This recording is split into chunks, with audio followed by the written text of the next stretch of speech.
Welcome to Mental Stillness. My name is Derek, and I'm excited that somehow you stumbled across this podcast.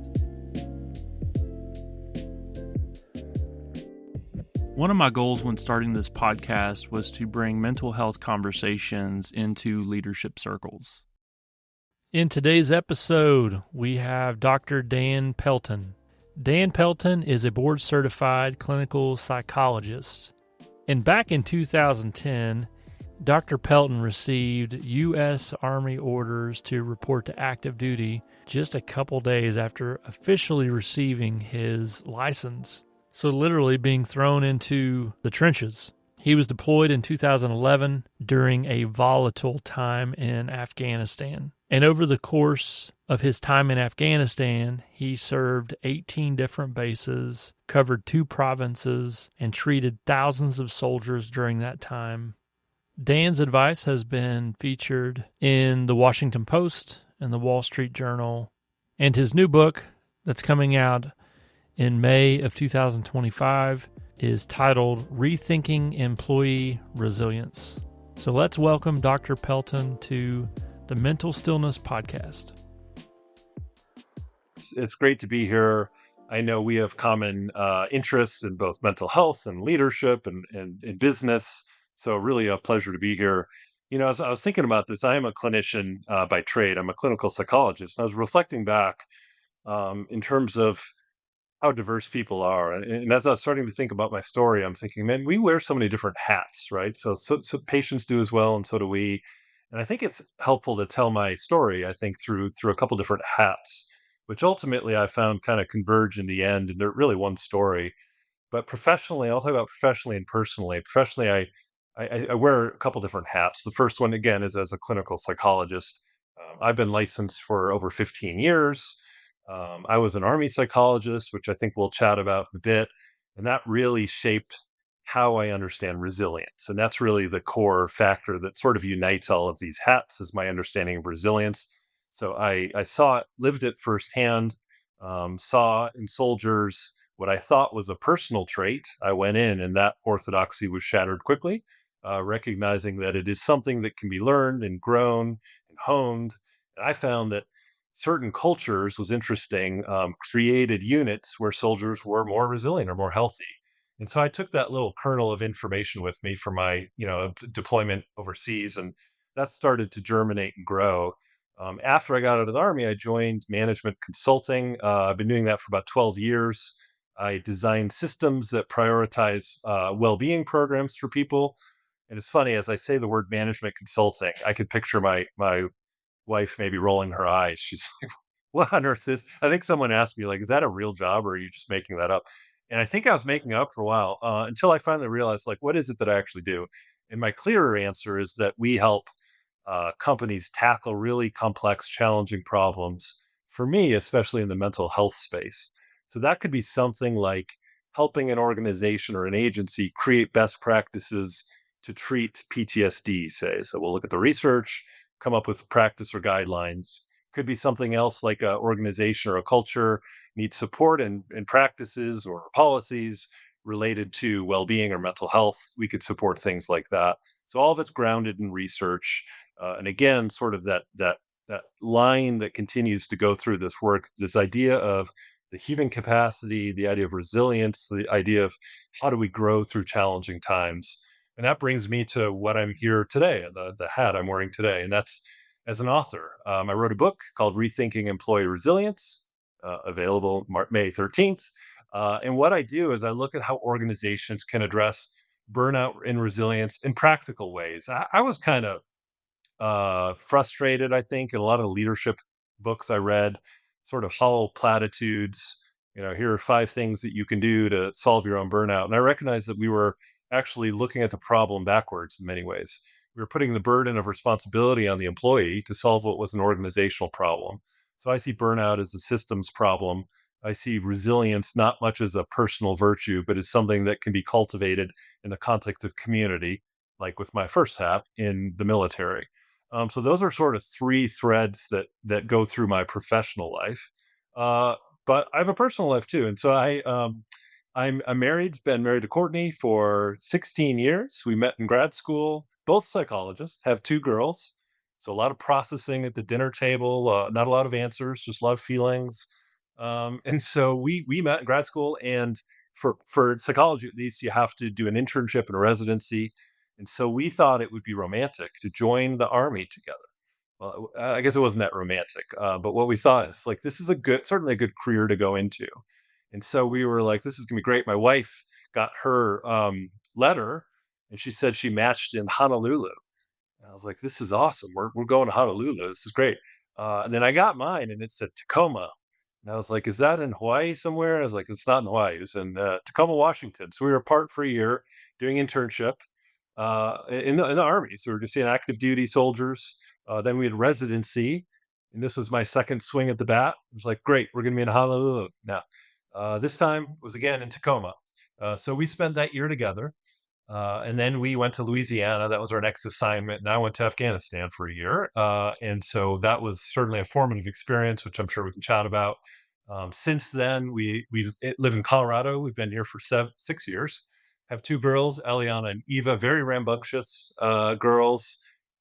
They ask me what I do for a living, and You it's do so hard to management translate that. consultant. You should know what that is, children. Yes. I say, well, girls, I do consulting for the government and other agencies. They're like, oh, that's really interesting. So I tell them I write a book, which is true. But they think it's a children's book. So I just let that ruse go. And I say, Daddy writes children's books. So they think I'm a children's author. So that's a little bit about my sort of personal life. And I say the last thing, if I'm being candid, an important thing to me is my faith. That's what makes me who I am, and I think I'm denying part of myself if I don't share that or admit that. I think a big part of me and growing up, seeing my parents especially, was this not only a faith, but living according to your faith or your values, and that's been very important. We see that modeled, and that's a huge part of therapy is helping people understand their values and live according to them. So that has always stuck with me, this idea of having values and how do we live according to those values. So all this being said, as I have these multiple hats like we all do, and it came to this same idea is that resilience, I don't think is personal, like all of the things I've shared. It's relational, it's cultural, it's part of a system. And that's really what guides me to building healthier people and really healthier environments. A word that stands out to me is just how complex each of us are and the different Yeah, hats that we exactly. all wear. And for the leaders listening, and you're leading a team of people, even if it's a small team of 2 or 3 people, the amount of complexity represented in that meeting is very robust, and it's very easy Yeah, to forget that. I totally agree. And I think that's a challenge that we face in our culture, especially in post COVID, when I mean, the research is very clear that we are so inundated with information, ways to connect, something called collaboration overload, where we're over collaborating all the time, constantly shifting context, constantly self focused because of this. So I think we perceive people often through one hat, right? I'm guilty. I'm guilty as well. So part of it is slowing down, taking a break, and trying to really get to know people at a human level, which is challenging. It's very challenging because then when you throw in, I know we're kind of jumping into kind of the corporate Mm, space, which is great, but you think mhm, about the pressure to produce and get the results, especially coming mhm. from a leadership lens, to where those are the easy things to kind of skip over, right? It's like, hey, we'll deal with that personal connection, backstory, history, preference, personality. That's we've got a task to do. We're trying to get X or Y moved, by a certain percentage point. And so it's so easy for the most crucial things to kind of fall by the wayside, and for that to be skipped over for the sake of being productive or being results oriented. Oh, absolutely. If you ask people, and I know there's studies on it, employees, what would they prefer in the context of a meeting? Would it be process, how we work together, or would it be sort of content? I think what we're actually working on. And people prefer process, like how we're working together as a team over A, B, C, D, and E. They're both needed. They're definitely both needed.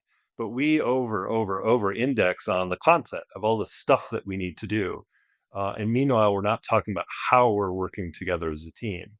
We look at research, especially around psychological safety. And there's a couple components to that. One is this idea of ostentatious listening. So this idea that I Hmm. am ostentatiously listening, what does that actually mean? But it's kind of like management consulting. But listening candidly, as a clinician, it's reflecting, it's asking good questions, it's caring, it's building questions. So that is a component of psychologically safe teams. And the other one is called conversational turn taking. It's the idea of that if you have 10 people in general, when we look at those teams, each person is talking about the same amount of time.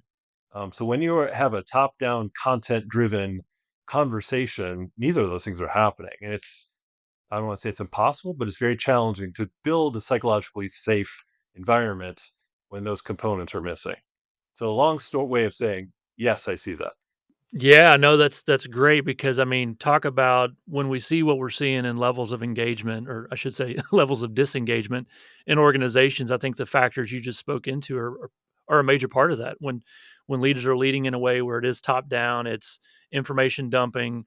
Maybe certain personality types and learning styles will gravitate towards that, but the vast majority check out. I don't know the opposite of ostentatiously listening, but they are Yeah.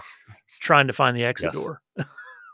Checking cell phones and think there's also studies on that as well. Just simply, I don't want to decry cell phones. I have one here, but simply having a cell phone in a meeting room reduces the personal connection with people.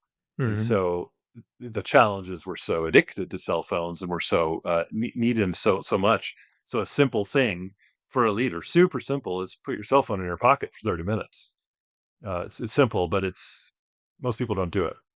From early on, you talked about pretty much after finishing your school, you kinda got shipped off to Afghanistan, I think, for a year? For sure. I'll paint a bit of a picture. I'm not sure how many listeners, can sort of put themselves in that position, but I was a psychologist, like not an infantry guy, and was if in the infantry. I wasn't a soldier, but I was supporting them in the infantry. And so we had 18 bases in eastern Afghanistan. So it's a ton of different bases, one psychologist, 3 to 4,000 soldiers in our brigade alone. So I was doing a lot of mental health work for sure. They affectionately called me a wizard because they thought had magical powers. Actually, that wasn't the case. When I showed up, people disappeared. Like there's this sense of mental health, infantry don't mix at all. So what I had to learn, like Jane Goodall, came to realize that I needed to enter the world I'm trying to help. You'll see a thesis of my book, and all of this is contrarian thinking, doing the opposite of what we think. So what I thought is I would sit in my clinic, my tent actually, and people would come to me, but that didn't happen at all. I had to get out there, so I had to be in the culture, and what it was is we had a big base. Just imagine it being very stark and bleak and no lights. I mean, there weren't even lights at nighttime. Incoming rockets, incoming mortars. So very volatile. So if anyone listening has ever been in therapy, imagine being in a therapy session when a rocket comes in. It's crazy. So definitely, I mean, it had a personal toll on me. But what I began to see is I needed to get out of my comfort zone. So I went to units and I began to see, well, I guess the first thing I said is I began to see on my paperwork of people coming in to see me, a lot of them were coming from the same unit. I was like, what is going on here? So I went and I talked to the commander, and it was quite clear the kind of culture that he was living in.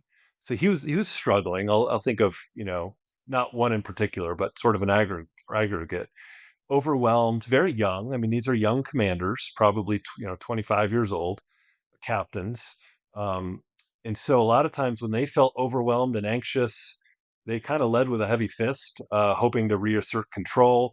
Wasn't structured, wasn't communicative. I mean, imagine going to an office and you talk to the leader and he's totally overwhelmed.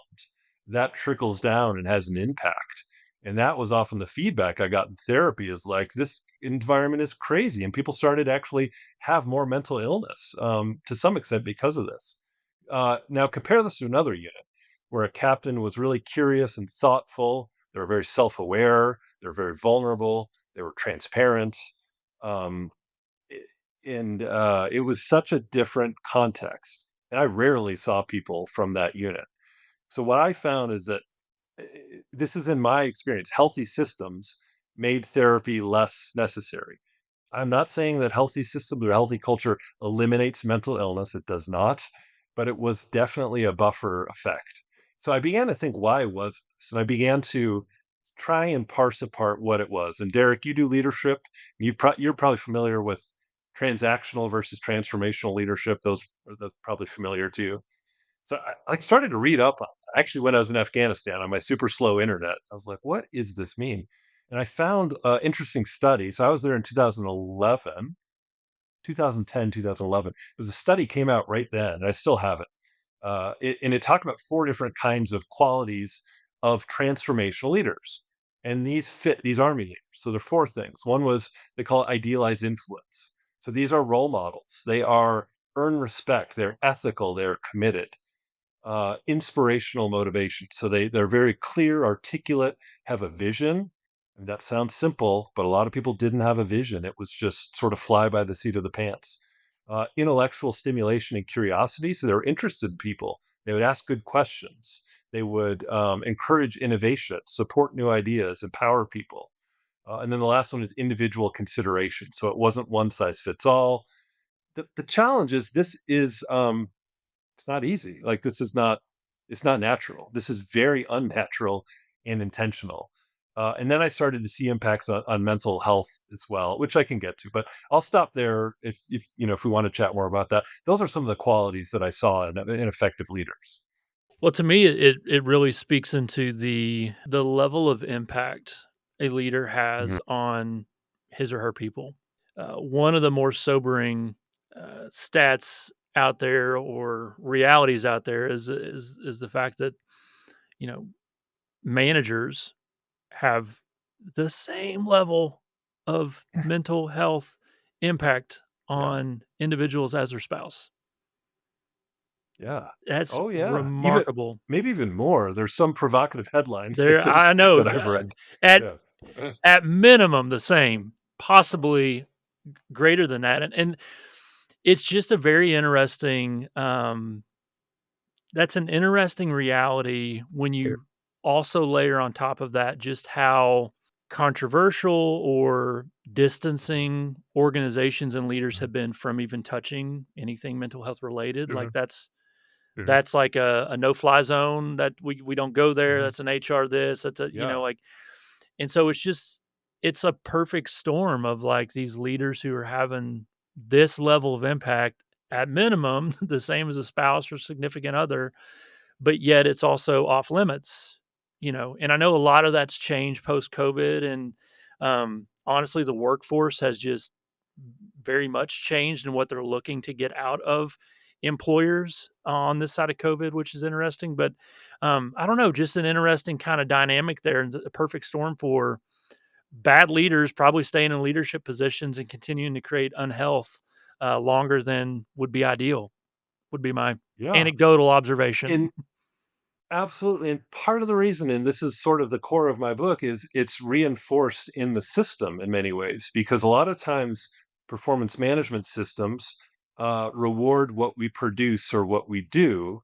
not the type of person that we are, or not the following. And this isn't totally, there's some good performance management systems out there. But we see that they go through this hierarchy because they are good at the content, as what I shared before. But what we know is that people like the process. People leave organizations that aren't psychologically healthy. We see attrition very high in organization. I mean, it's very clear in organizations that are burning people out. Um, so this is it's just this interesting paradox that we know in many ways what's driving people out of organizations. Yet we feel either our hands are tied or fearful to have those conversations. I think in many ways because we're afraid to say the wrong thing. As you reflect on your time Mhm. in the military, versus just say kind of a more of a corporate Mhm. civilian sector, I guess any observations that you had that were universal, it didn't matter if it was military or civilian. And then were there any observations that maybe were more unique? That's like, what, that was like maybe a phenomenon I saw in Afghanistan or the military. And I've really not seen that in the corporate sector, civilian sector. Integrity, humility, and transparency are universal. I think those are. doesn't matter what uniform you wear. It doesn't matter how stressful or how low stressful the environment is. The humility, the willingness, the ability to perspective take, admit when I'm wrong, I think is so important and so challenging. Integrity is doing the right thing when other people aren't seeing or looking. That, as you know, has a cascade effect, and that people pick up on that. And transparency and communication. I can may talk about that more in a little bit, but just there's studies out there that um, bad feedback is better than no feedback. So this idea of over communicating, and in the right way, of course, is so helpful for people. So I think that's a universal thing. I think in military is a little bit different because the mission is so clear. In organizations, I know we all have missions. It's not always as clear.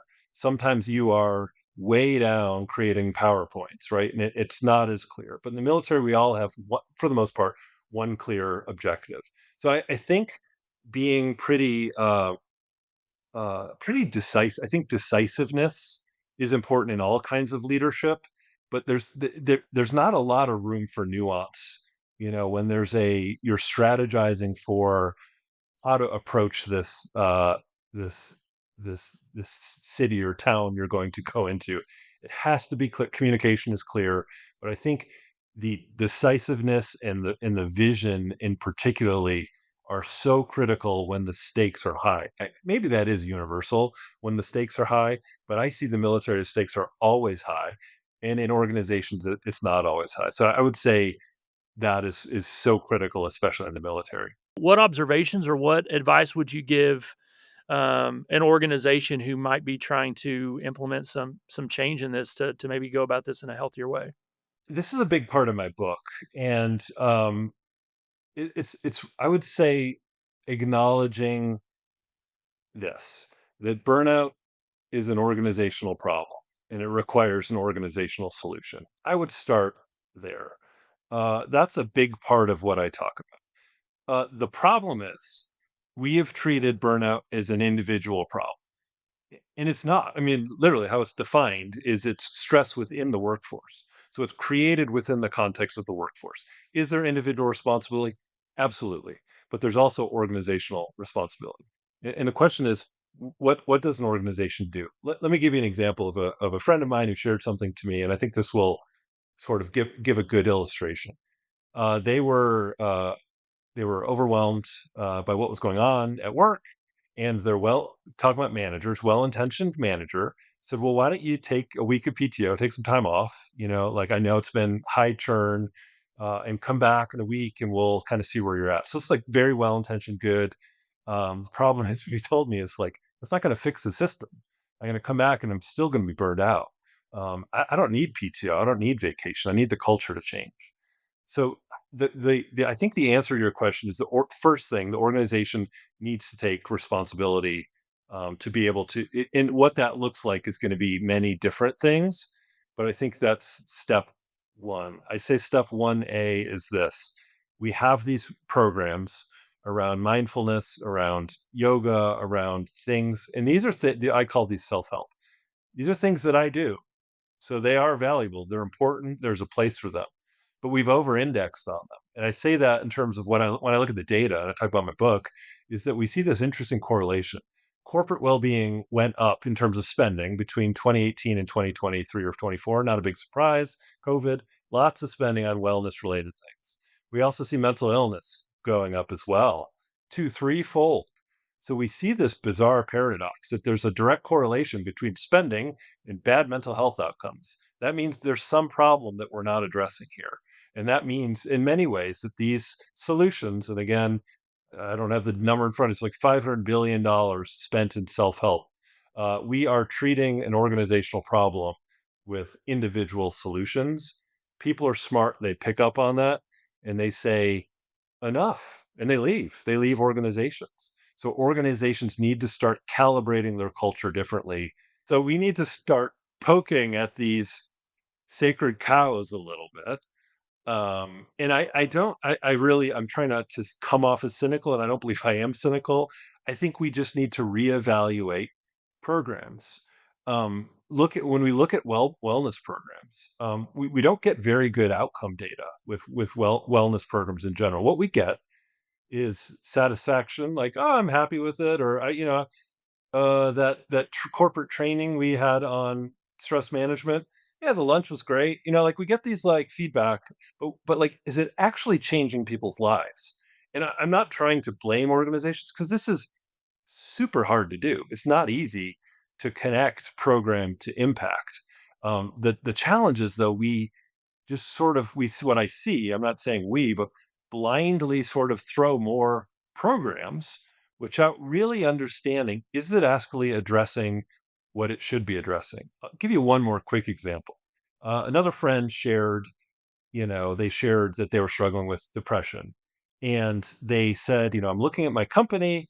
I go online, I look at all the resources, and it's all, I'll go back to mindfulness. And again, for the record, I love mindfulness. It's great.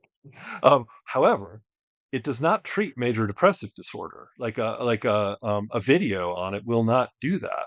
So what this person told me, and I thought it was pretty profound, is they said, I don't need this. What we're seeing is a conflation of mental health and well-being. What I need is literacy on how to find a mental health provider, what good treatment looks like.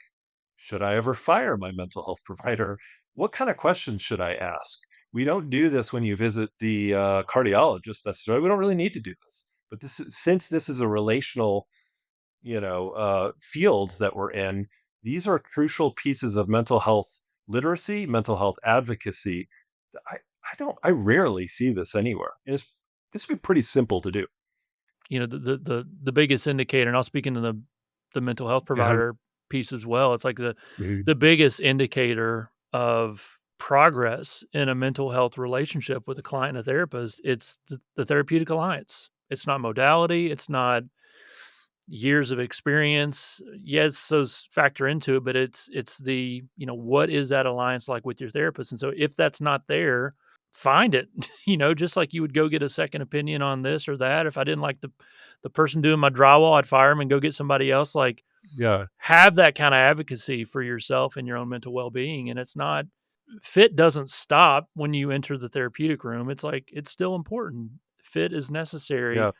and you deserve that as someone stepping out in vulnerability, paying for it. I mean, the emotional vulnerability there.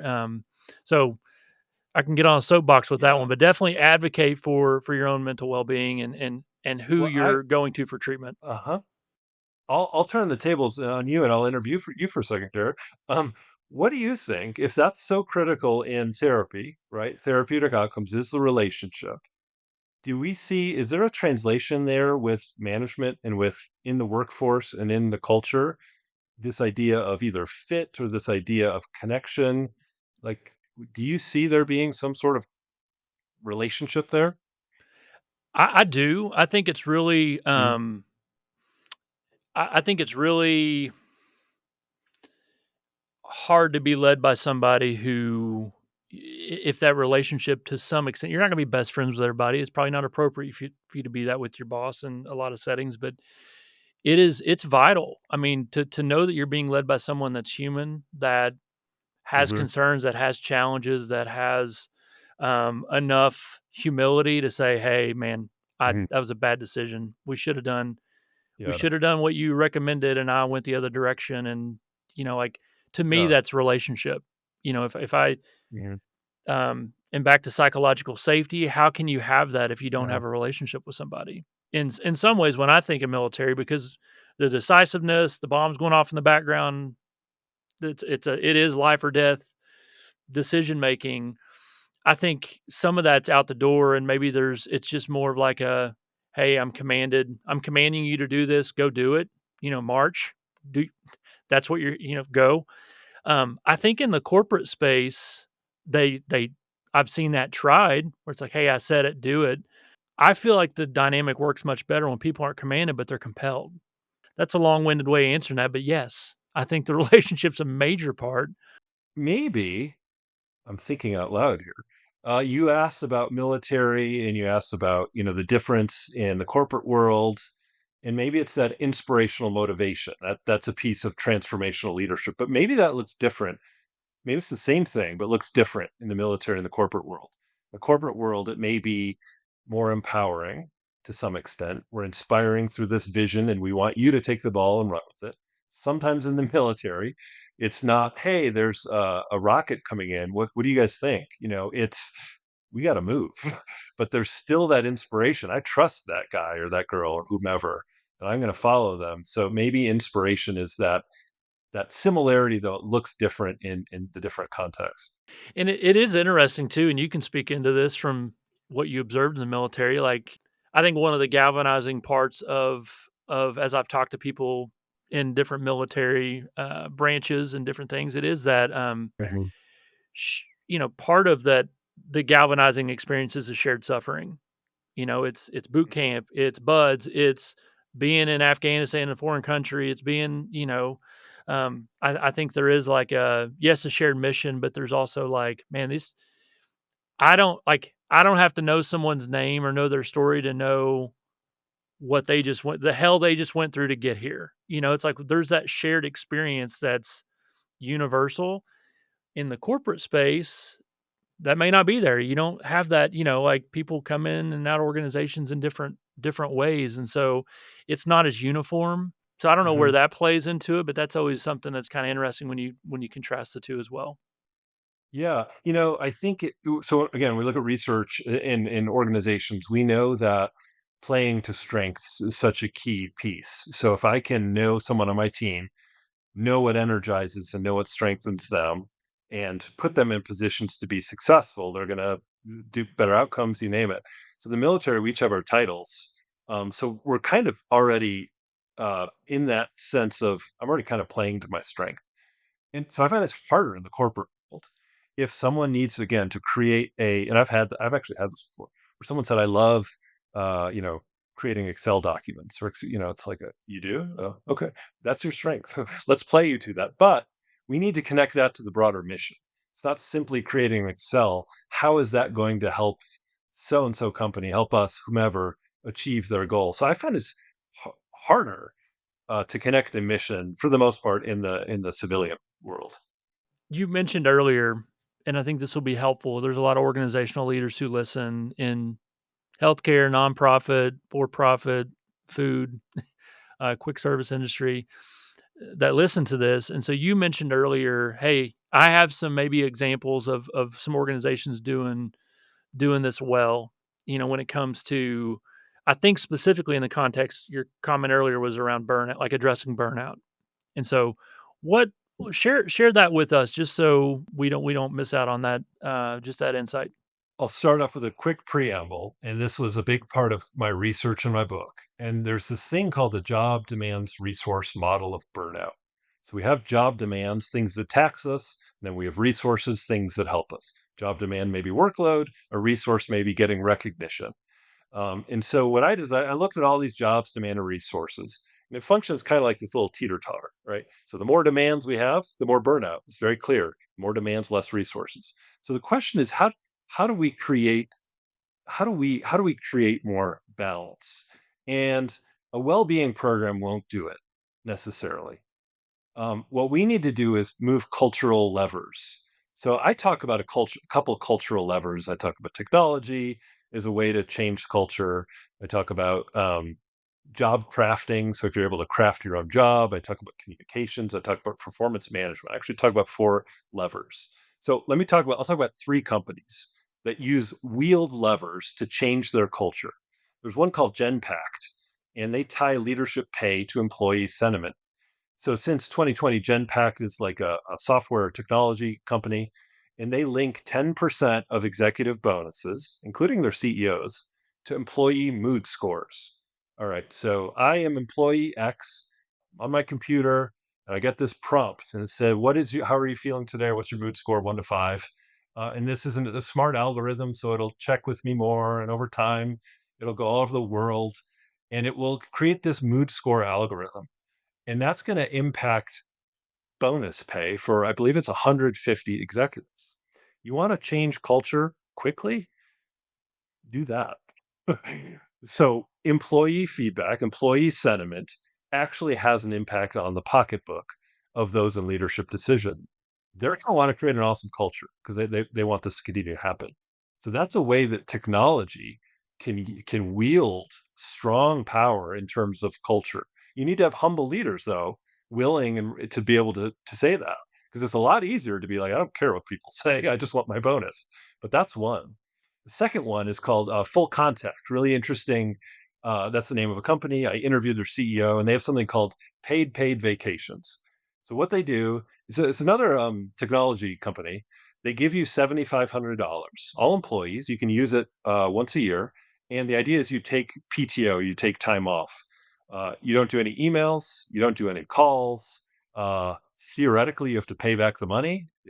I don't think they make you, but if you are calling into meetings, so I'm going to give you $7,500, and you're going to take a family vacation. Suddenly, I am supporting my team members. Be like, don't call in, take time off. So we're creating this culture of where people support one another. We've got each other's backs. And I believe when I interviewed him, I think he said the retention rate was 99%, something crazy. Everyone wants to be there. And then grand scheme of things, that's a pretty small thing to do, but that's a way to shift a company culture towards this idea of belongingness and connection. And then there's another one that I talked about transparency before. It's a place called Buffer. They have radical transparency. You can Google them and you can see their CEO's salary. You can just go on and this is how much the CEO gets paid. If I wanted to move to Dallas, here's how much I would get paid. If I wanted to move here, so there's so much angst I think in organizations, and there are all these backstream conversations happening on Fishbowl and all these other places. How much do you get? But this is completely transparent, so it's fair, it's equitable, people are accountable. And so these are radical ways to shift. Maybe they're not radical, but they are ways to shift culture where people want to belong and they feel that each people have my back. Three simple things.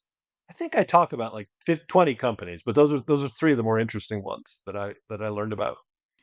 Yeah, those are great because I feel like those are I don't know, there's versions of that regardless of your industry, I feel like you can really get creative around. And I love what you said of having those examples of people who've already kind of found success around some of these. And this is also very personal work to you because of some health stuff you went through. And so, or I should say, or are going through. And so, would you share a little bit just from a personal stance of like how you have been able to maybe apply, or man, I thought I knew something until I went through it, and then here's some learnings that I had to have. Would you mind sharing that with us?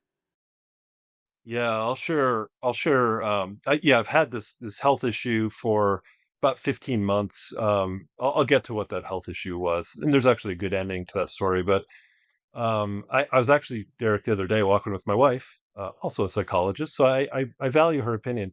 And I said, like, I know what I've learned. I'm not really sure what I've learned through this journey. And she's like, I do. She's like, "You've actually told me many times." And I was like, "I did?" She's like, "Yeah, you've told me these couple things. There's 3 things. So I'll share what those are and then kinda get my story." She said, the first thing is I'm not as resilient as I think I am. That was the first thing. And I'll get to why I believe that, why I think that's universal, actually, and why I think that's a core part of resilience. The second thing is just when I thought I was resilient, I realized I have a lot more room to grow. And then the third one that I believe in my soul is that you're not necessarily born with resilience, but it can be trained. So here's the metaphor, and then I'll get to actually my story. Um, with exercise, if you're doing a weightlifting routine, you've never gone to the gym, you've never lifted weights, the first, second week, you're sore, you're like, this is terrible. So you have this adversity and you don't have the muscles and you don't know how to deal with it. And you're getting, it's very challenging, but after probably, I mean, if you're working hard and putting in the effort, 3 months, 4 months, you start to notice you may feel different, it may look different. And you're like, this is good, to that first point. Um, Not as resilient as I thought it was, but you begin to strengthen it. And then you come to a point where you're like, I'm pretty good. Then your friend asks you, like, let's train for a marathon. And you're like, this is great. I actually do have muscles. I've been training. This is all good. And then you can't run a mile. You're like, "This is so hard. I thought I was prepared." But it's a different challenge this time, and we need to sort of not only use those muscles, but sort of hone muscles differently. I think that's my second piece, is that where I just continue to not realize there's more to grow. And then that third piece of that it can be grown. I believe that sincerely in the people that I've seen and in my own experience. Um, and I'll share sort of what that looks like. So what my personal story is that back in 2023, it was I just had a headache, like a migraine. It was really bad. I've had migraines before. I've had pretty bad migraines before that last a pretty long time, but usually they just kind of go away. This one like didn't go away. And so the next day it was bad, and the next day, and the next day, and the next week, and then it turned into months. And so I did all the medical stuff, every kind of brain scan, every time of medication. I was on so many different medications, you know, infusions, diet, acupuncture, massage, blood work, MRI, CT, ER. It was just everything. And I was very feeling hopeless. And I was writing a book on resilience. I mean, I was like, I know this stuff. And I had to go back and delete a lot of it because it was like, I mean, I'll be candid. I was like, I feel a little bit like a fraud. Like, I've been saying all these things that are academic, but I don't know what I really believe about this. Um, and so that it was really challenging. And really, I won't go into all the details, but it was dark and it was very, very hard. And I'm usually a positive, looking forward, and I felt hopeless. I was like, "What? Oh man, I just can't do this." And so I still don't know what I'm out of it now. Thank God. I got surgery actually 4 months ago for migraines. So listeners, there is a surgery for migraine. It's pretty rare, very, very, very rare. It's called nerve decompression surgery. Basically, decompress all the nerves in your head. Total miracle. So I'm quote out of it, but I still look back on that time as an incredible trauma, and I look back and I still haven't figured out what I've completely learned. But a couple things that I've come to learn about myself. Some of them are personal, maybe I won't share, but then some of them are, I think, might be helpful for other people. The first one is this idea of self-compassion. Someone told me, like, have you read Kristen Neff before, psychologist? If anyone here has not, just Google her. There's actually something called a self-compassion inventory, I think she has, and I took it. And there were questions like, when you're in pain, do you like yourself? And I was like, I don't think I do. I'm laughing now, but I was like, "Oh my gosh," like, I was really, really, really hard on myself, and when I look back to all the patients I saw in the midst of pain, those who did well generally had more self-compassion, weren't as hard on themselves, and those who suffered usually were very hard on themselves, so I had to reexamine that myself, like, why is this? And there's, probably layers to why that is the case. So I would encourage people to think about if you're struggling, especially, to what extent are you continuing to bring this on yourself like I did? And once I cracked that open, I began to see light a little bit more. And I began to see that there could be healing even when we're in pain. The second thing, and this is simple, and this is what I used to tell patients for years, and I never thought about it until my experience. And it's, is this thought helpful? I start to get even a little like teary because when we're suffering, many of our thoughts aren't helpful.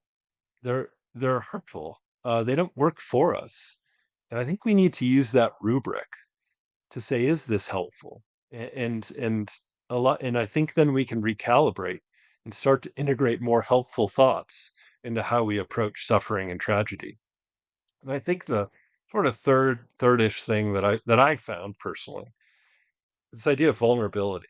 And when I say vulnerability, I've thought about this a lot. For me, it means two things. The first is that I am vulnerable to catastrophe. I thought I was invincible, and that's like a 20-year-old thing. And I'm sorry, not 20 anymore, but I still have this myth. I think that I am invulnerable, and I think that can be catastrophic for people who don't think about adversity, which is universal. And this is part of what I changed in my book, is that the most universal part of resilience is adversity. We cannot be resilient without adversity. We don't want adversity or suffering or pain. We don't want that. I try and avoid it with everything I can. But resilience only comes through suffering and adversity. So I realized that I was more vulnerable. And then the idea of vulnerability, of sharing with other people. And I come back to this conversation with my wife, she shared these things. And I'd say this is either part of the vulnerability or maybe part of relationships, is that we can't suffer alone. That's our tendency, is to fold inward. I mean, as a therapist, we people listening, when you're feeling bad, our tendency is to fold in, deal it with on our own. So what I found with resilience is you have to basically do the opposite of all your impulses. You want to not share, you need to share. You want to be hard on yourself, you need to have compassion. You want to deal with this on your own, you need people. And so I think finally that conversation, we need people to speak truth into our lives. So I literally didn't remember what I told my wife I had learned. So without her, I wouldn't remember any of that stuff. But we need people to speak truth into our lives. So I think that's the last thing I've learned. I don't know if it's the last thing. There's gonna be a lot more that I learned, but this is deeply personal, shifted what I believe about resilience. And since I've gone through it, it's not a construct anymore. It's something I firmly believe we can learn, and we have the capacity to do so. And I think we have the responsibility, going back to the work context, to start teaching this to our employees. Thank you. Thank you for your Mm, honesty, and I know that that's real time, and it's a mm, running list. It's not yeah. packaged up, and I'm sure there'll be other revelations along the way in this journey. And Yeah, and I think going back on that original metaphor is like I think I've been forced to build the muscles. We're all forced to. There's going to be different races that maybe we're not prepared to, but we have the architecture, we have the structure in place. We're just going to need to learn we're just going to need to learn how to adapt that to things as they come. And that's why I think resilience is a lifelong process, because suffering and adversity just looks different in so many different ways. before we wrap up, go ahead and share again, just name your book, where they can get it, when it's being released, so we have that. And I'll attach that for those listening. I'll put that in the show notes, the link to it, and whatnot. But go ahead and share about that again, Dan. Yeah, so it's called Rethinking Employee Resilience. It's a book that's published by the American Psychological Association. It's on Kindle now. It's in April 2025, but will be hardcover May 13th, 2025. And what it is it's really three things that I look at. Burnout isn't a talent problem; it's a design flaw, is what I look at. Resilience isn't just this personal virtual, as you saw in my story. It's part of an organization's responsibility, and then healthy systems can help make healthy people. So I talk about a lot of different things in there, and it's not just a critique. At first I was like, "This is just it's a toolkit." I have use cases. I think what I'm most proud about is that this is meant to be not just for CEOs and not just for HR leaders. It is for them, but it's also for employee 1,000 out of 1,000. I talk a lot about how do you create grassroots change. So if you're a 21-year-old college student joining a huge business, what can you do to create an upward ripple effect to change the culture of an organization? I don't see much written out there on that. So I spend some time talking about that. I also talk about something on the more personal side around resilience qualities. I call it COPES, COPES. So conscientiousness is C, optimism is the O and the P, emotional endurance is the E, and S is social relationships. So four components of the resilient leader. I have a free assessment, actually, you can take on my website, danpelton.com, where you can take it and figure out where you fall into each one of those categories. I have a 14-page PDF document we'll send right to you that'll show what you can do to strengthen this muscle, to strengthen this muscle. I also have a companion guide to my book that I'm finalizing right now. And so you can have it for yourself or your team. And it's got about 25 different interventions you can do for yourself. And then I also do leadership training, speaking on this topic as well. So a lot to cover for sure, but I'd say the core element is the book that comes out in about a month, and yeah, hope people enjoy it.